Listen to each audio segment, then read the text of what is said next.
You sit down at your desk. You read the textbook, highlight the key terms, and drill the flashcards for hours. But when you wake up the very next day, the information you worked so hard to capture seems to evaporate. Take Ethan, for example.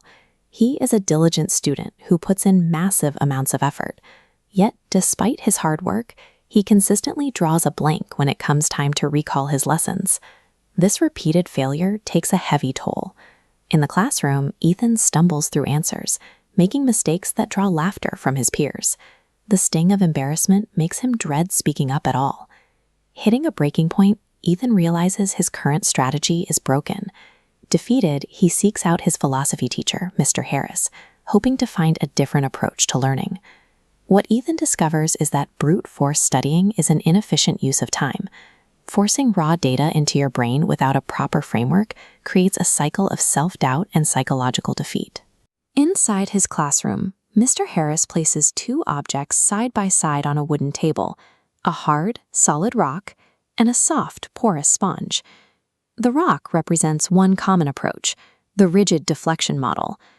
This mirrors students who try to forcefully and blindly memorize raw data through sheer repetition. Mr. Harris lifts a pitcher of water, representing a massive volume of new information, and pours it directly over the hard rock. The rock immediately deflects the water, leaving its internal core completely dry. This mirrors rote memorization. Looking at this 0% retention chart, we see facts bounce off a rigid mind, never reaching long-term storage.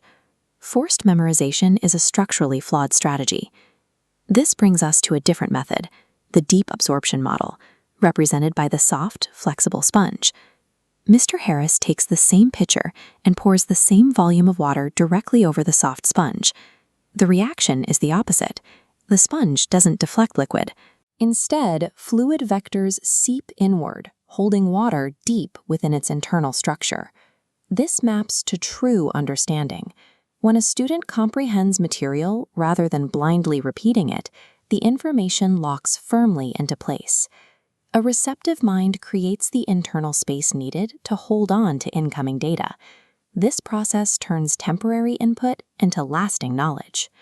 You can apply this to your own ambitions, whether you are trying to master the English language or achieve a specific professional goal.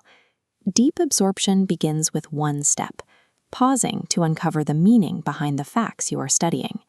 Second, use your imagination. When you encounter an abstract concept, create a mental picture of how it works in practice. Third, anchor that concept in reality. Test your understanding by connecting the lesson to practical examples from your own life. Mastery is built by moving beyond how hard you push information into your brain, focusing on how deeply you allow that information to connect and expand your understanding. Think about your own goals.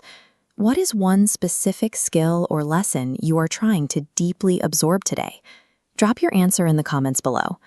Till then, stay patient, stay grateful, and keep moving forward in life.